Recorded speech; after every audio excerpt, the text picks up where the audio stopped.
Welcome to $100 Plus Mileage, the podcast about those New Hampshire bills that don't make the news but could still impact you. If you're curious about our name, check out our bonus episode, What's in a Name? The short answer is state legislators are only paid $100 plus mileage each year. That means regular folks have a lot of access to the legislative process.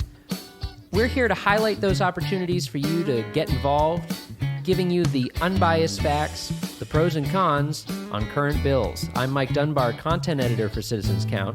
And I'm Anna Brown, director of research and analysis for Citizens Count. On today's episode, we're talking about the law and cyberflashing.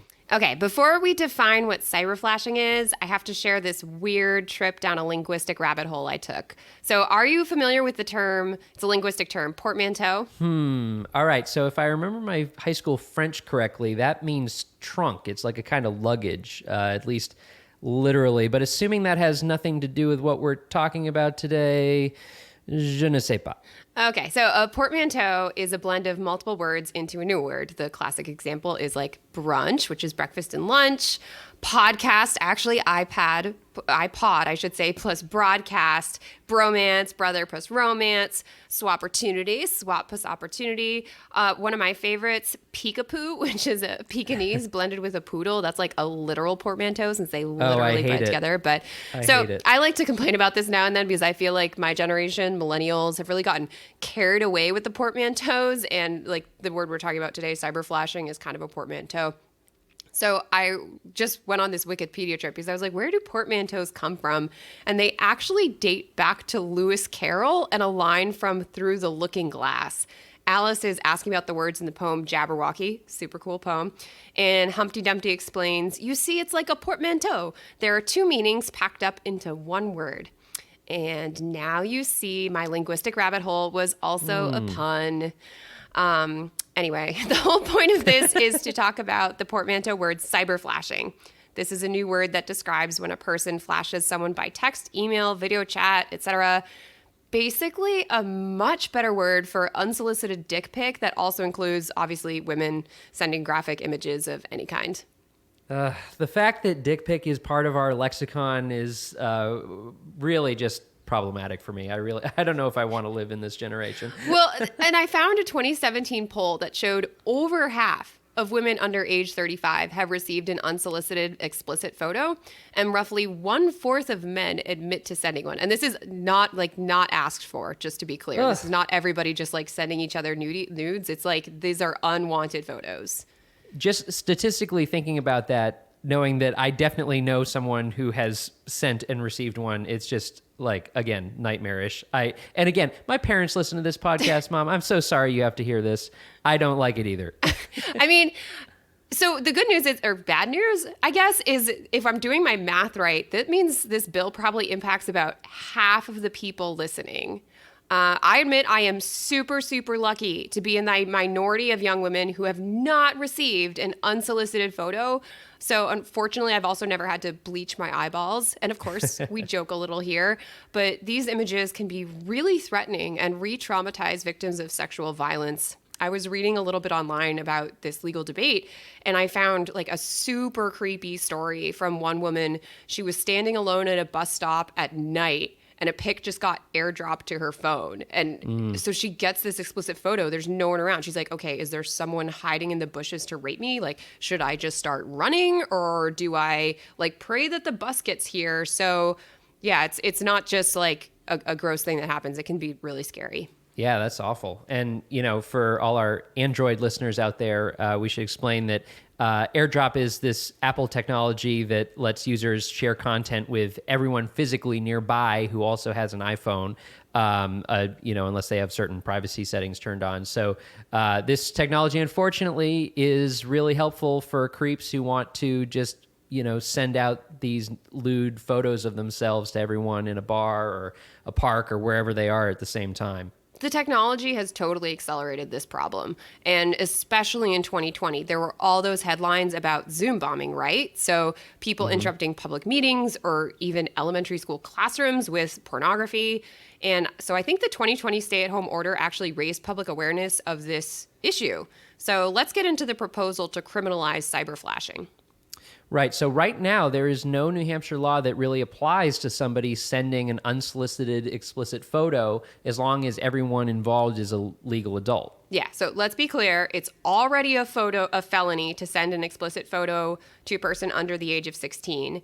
And if a child or teenager sends a photo, that's getting into the area of child pornography, or as victim advocates prefer to call it, images of child sexual abuse. Right. And New Hampshire also has laws against flashing people the old-fashioned way, in person, of course.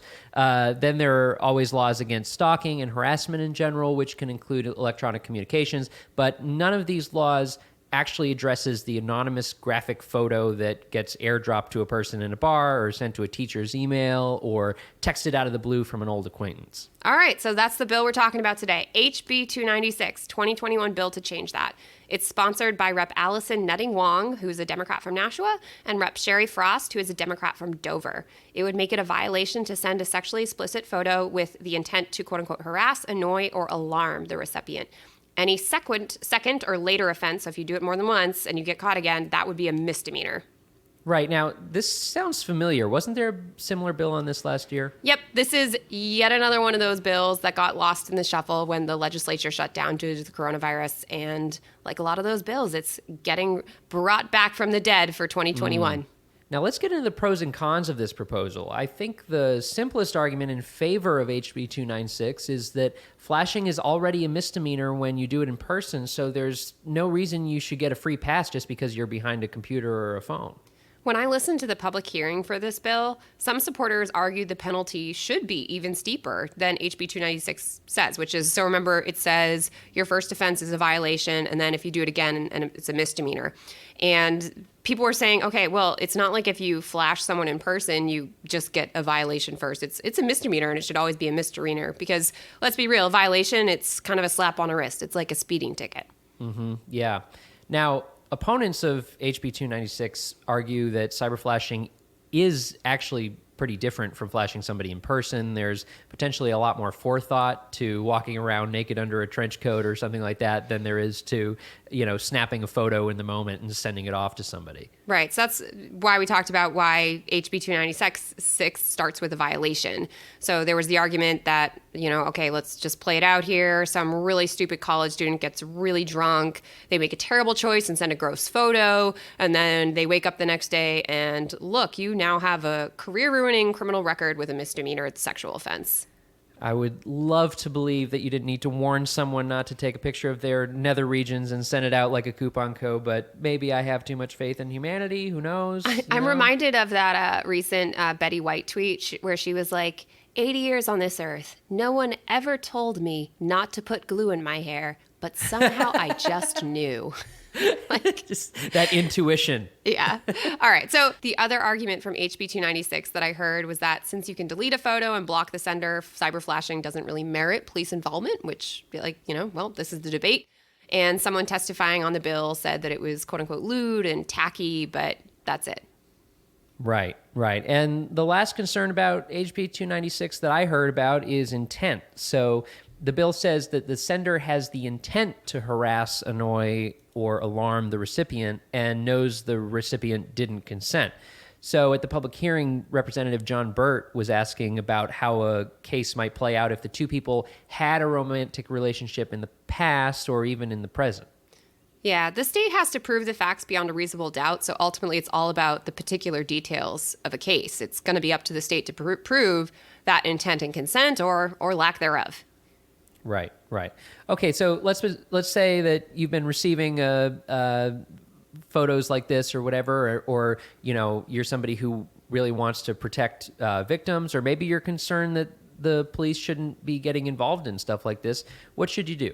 Okay, HB 296 now faces a vote from the full House of Representatives. And at the time of this recording, they have yet to schedule their next day to vote. But until then, you can always go ahead and contact your state rep and ask them to vote either for or against this bill. Right. And I think it's interesting to note that if New Hampshire does pass this law, we'll be one of the first states to make cyberflashing illegal. Texas was the first back in 2019. We've reached the golden hour of our podcast, the segment we call Only in New Hampshire. Anna, I think it's your turn this week. What delightfully weird trivia do you have for us today?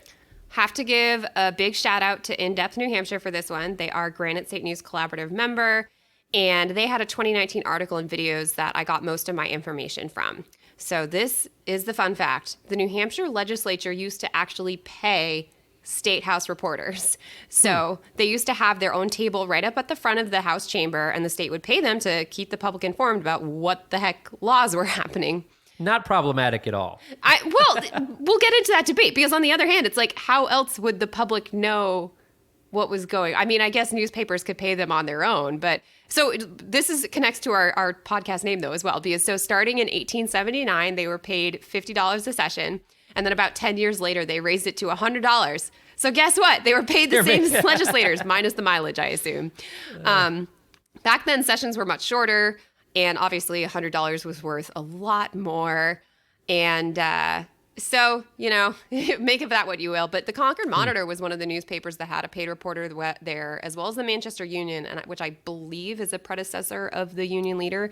So, yeah, rich reporting history in New Hampshire, in the State House.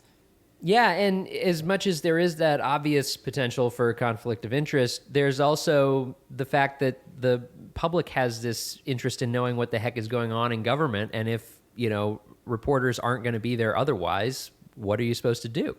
Yeah, and I mean, there's really kind of important reflections on this today, because according to research from Pew, I know the number of dedicated State House reporters has been declining over the past 2 decades. It's really easy for people to just get, their attention span filled with whatever's going on in national news. There's so much clickbait out there. Whereas these local issues that are maybe more complex, maybe less clickbaity, are just not as interesting to people. They're also less interested in paying for those local newspaper subscriptions, so it can be harder for local newspaper outlets to be supporting dedicated State House reporters. So, that's partly why I think the Granite State News Collaborative is really doing important work, because it's newspapers supporting each other, digging into these complex issues that otherwise might not get unpacked.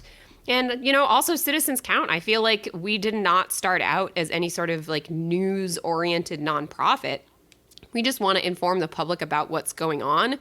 But as the State House reporting has declined over the years, I feel like more and more we have to step up and let people know what's going on. I mean, heck, this podcast has teased out just a handful of random issues so far. There are roughly 900 bills every year. So there's, I guarantee you, there are many, many, many, many things happening at the State House that no one has the time to report on. You could write a novel probably at the end of every session day. So yeah, that's my argument. I'm not saying we should start paying State House reporters again, but it's kind of interesting to think about where the New Hampshire democracy used to be and how it's evolved over time in its relationship with the media. Yeah, and if anybody in the legislature wants my Venmo handle, I can. We can put it in the show notes. Mike, I think you're stretching there. Remember, $100 plus mileage. That's the whole thing. Yeah. All right, well, that wraps it up for today's episode. You can find out more information and episodes at citizenscount.org. We'd like to thank Franklin Pierce University for producing and the Granite State News Collaborative for hosting. Our theme music is composed by yours truly, Mike Dunbar. Dun, dun, dun. And lastly, we want to thank you for giving us a listen and thinking about how you can be part of what makes New Hampshire by the people, for the people.